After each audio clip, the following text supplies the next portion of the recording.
So last week, I spoke about how what you eat affects your mental health. And today, I want to talk about how what you think affects mental health for the month of May, Mental Health Awareness Month.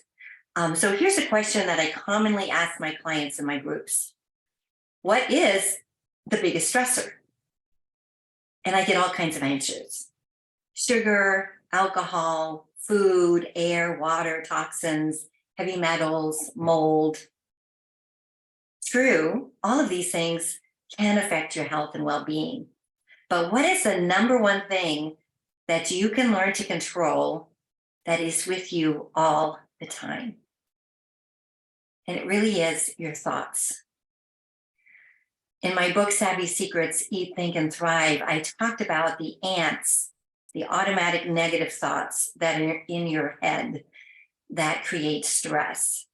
These may even be driven by unconscious programming that happened when you were a baby or a child. Thoughts that can keep you on a stressful roller coaster. Thoughts like, there's never enough time, or don't be so stupid. The automatic negative thoughts that come into your head. Or if you aren't crazy busy, you're wasting your time. Thoughts that denote you're not good enough. You may judge yourself as being too fat or too slow, or in my case, you talk too much and are too loud. Maybe thoughts that silence you from speaking your truth. And these things can definitely lead to depression. Or thoughts that create thoughts and fears that create anxiety and hypervigilance. Thoughts that may keep you walking on eggshells. Maybe you've told yourself a story based on your fears or past loss. Stories that also keep you stuck and feeling like a victim. Thoughts that are disempowering and lead to a sense of hopelessness. The most common automatic negative thought I hear in my practice is around physical symptoms. What's wrong with me? These thoughts keep us in a sympathetic dominance or fight or flight mode. Instead, please ask yourself the following question. When you're spun up about whatever symptoms you have or dis-ease you have or label a diagnosis, I want you to ask yourself, what is my self-loving, self-healing, self-repairing body trying to tell me? What's my headache telling me? What is my anxiety, my fatigue, my depression saying to me? Is it asking for change? What can I do differently? This is how we turn fear and self-doubt into curiosity and empowerment. Recently, I was asked to review lab work for a client's child suffering from anxiety and depression. She'd been to different doctors who did different functional medicine tests, and there were several imbalances and what I call healing opportunities. Instead, not what's wrong with me, but what is my body trying to tell me? These are healing opportunities. When we reviewed her history, her timeline, her current medications, and her supplements, I made the following assessment. She's not broken. Her body is acting appropriately given her stressors. Her labs revealed several healing opportunities, starting with her diet. And see my post from last week specifically. Her current disease is a direct result, dis-ease in the body, not labeling anything, but all her symptoms were a direct result of her diet, her lifestyle, and medications. Genetics may also play a role, necessitating extra nutritional support, and we talked about that too. She can continue to treat her symptoms with multiple physicians and multiple medications, and going to the doctors to be fixed, giving up her power. Or she can also, in addition, choose to make changes in what she eats, thinks, and does. And specifically, to heal the brain, you must heal the gut. If you have leaky brain, if you have leaky gut, which can show up on these functional medicine lab tests, that equals leaky brain. We're getting toxins and inflammation from the gut leaking into the bloodstream, which also crosses the blood-brain barrier. Her medications were contributing to multiple nutrient and neurotransmitter deficiencies. Her addiction to sugar directly correlates with her symptoms. Treating the symptoms without the root cause was no longer working for her. She had also had environmental exposures that were interfering with her gut and her brain and need to be addressed from a place of strength once we've addressed the nutritional insufficiencies and healing the gut. Please don't misunderstand me. I do not diagnose, treat, or cure disease. No one does, really. The doctor doesn't heal you. The medications don't heal you. They are merely tools to help your body do what it does naturally, which is to heal from within.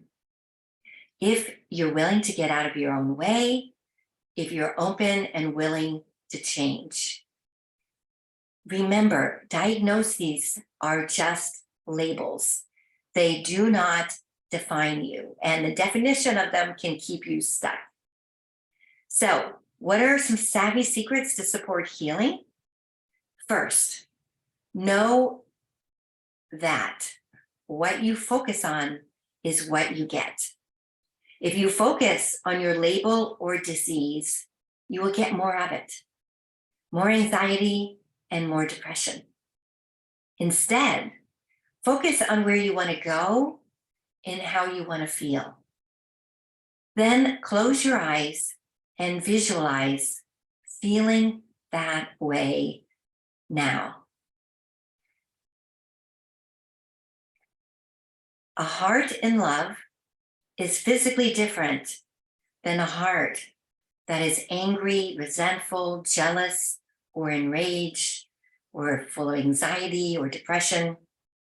So find ways to cultivate self-love. We may not have felt it. We may not have been given good role models as children. There may be many reasons. But now is the time to find ways to cultivate self-love.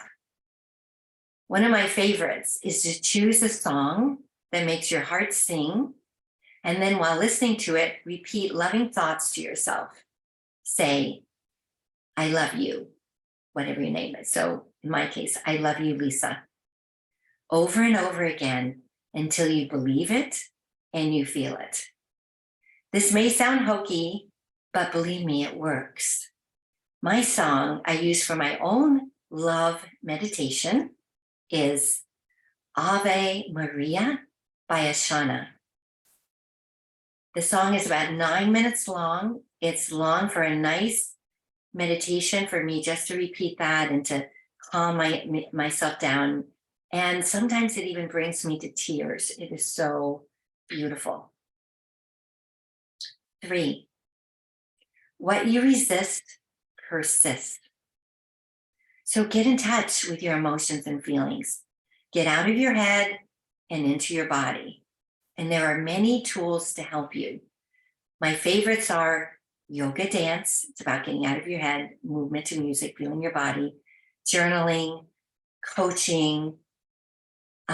Breath work is also extremely powerful. The body follows the mind, and the mind follows the breath. The fastest way to flip from a stress response to a calm parasympathetic response is through the breath. It's free and it's available to you at all times. In fact, I once helped a client several years ago overcome the fear of flying through yoga, visualization, and breath work. And one of the basic breath works is, I like is 4-7-8 breathing, that I teach everyone. Put your hands first on your heart center and breathe. Then your side rib cage and see if you can breathe into that. And then down in the lower belly, See if you can bring your breath into the lower belly. This stimulates the parasympathetic nervous system. So if you inhale to the count of 4 through the heart, the side rib cage, the lower belly, hold it to the count of 7, and then slowly exhale to the count of 8. You're slowing your breath. You're moving from this fight or flight stress response into the parasympathetic nervous response, the rest and repair, rest and digest phase. I'm also including in my post another little video I did for a couple of other tips to help you with that. Last but not least, we rarely, if ever, change in isolation. So find a group, a coach, or a guide to help you cross that chasm of where you are and where you want to go. Unresolved feelings and emotions can create physical disease in the body. So the first step is to take an honest personal assessment and then to surround yourself with others who can help. Do you know you're only as healthy as the people you surround yourselves with?